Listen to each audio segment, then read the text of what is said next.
it's definitely a very complex relationship. The basis for the normalization was that because we have a disputed border, the entirety of the border, which is almost 3,500 kilometers, is disputed. What happened in 2020 was that in violation of multiple agreements, the Chinese actually moved a very large number of troops to the line of actual control. The issue for us is,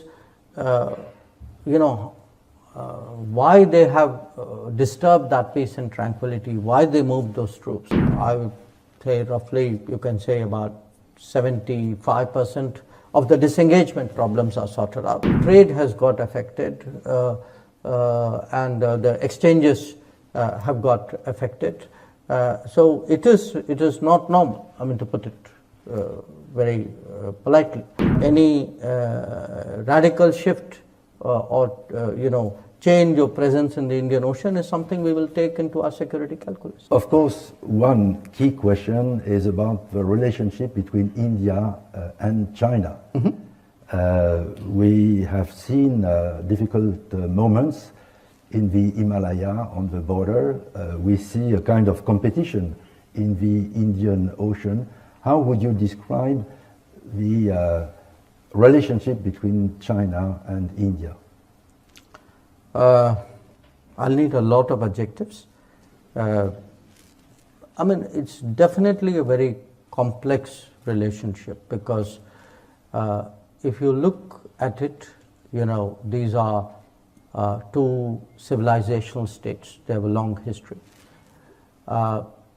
They are also states who at various points of time in history were very big in the global economy, in the global society. They had bad periods in their history. Both of them are reviving, are rejuvenating in a way.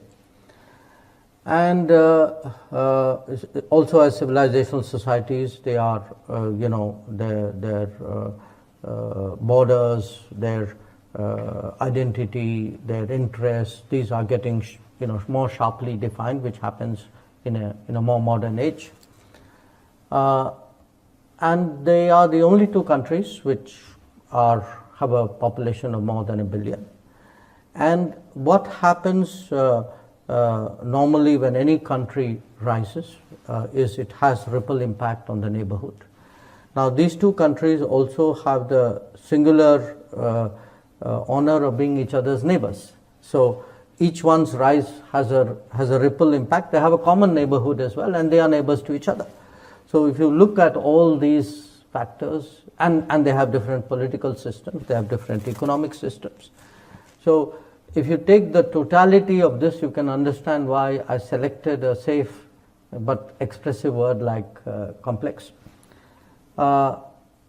We had, we've not had an easy relationship in the past. It began reasonably well in the late 40s. There were frictions in the 50s. There was a war in 1962. Then there was a period really from the late 50s till for about 15 years we didn't have an ambassador. We sent back an ambassador in 76. But it was only in the late 80s that really the relationship, you can say, normalized. Now the basis for the normalization was that because we have a disputed border, the entirety of the border, which is almost 3,500 kilometers, is disputed and is being negotiated. So the basis, obviously, for a good relationship, or I would say even a normal relationship, was that there would be peace and tranquility in the border. So after things began to take a better turn in '88, we had a series of agreements which stabilized the border.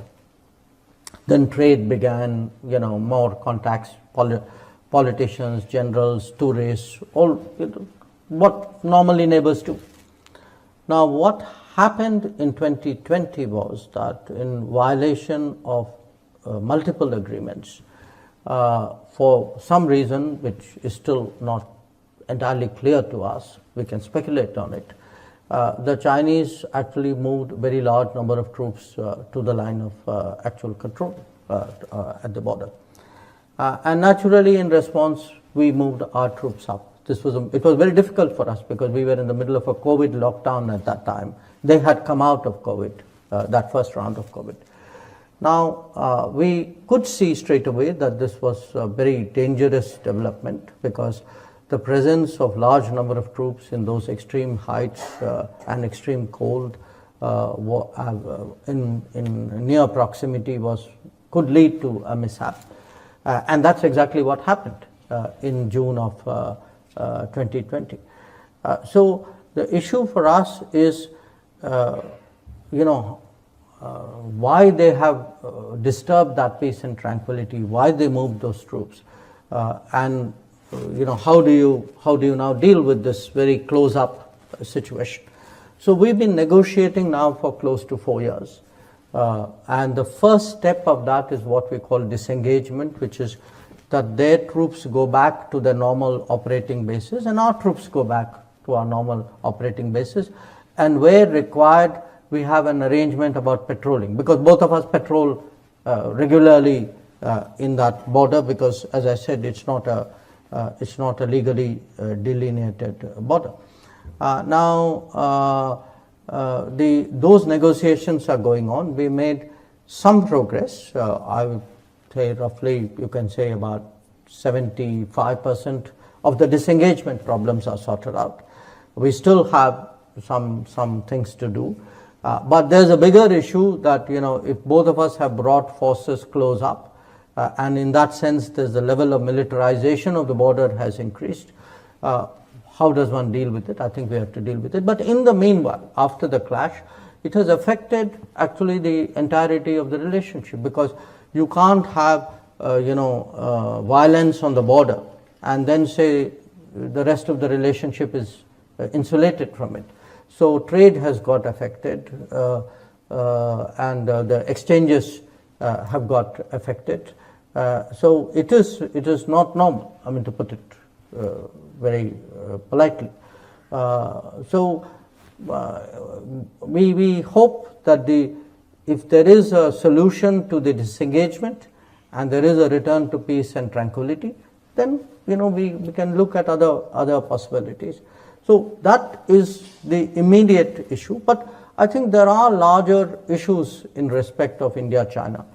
We have long struggled with the trade issue. I've been ambassador in China, so I can tell you from my time there that we are talking, 15 years ago, that we feel that the economic relationship with China has been very unfair. It has been very imbalanced.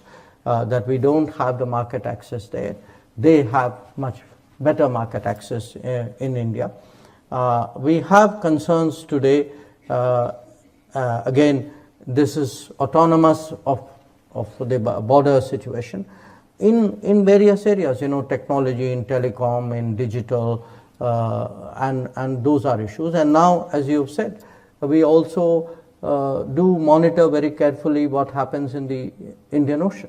So for us, any radical shift or change or presence in the Indian Ocean is something we will take into our security calculus.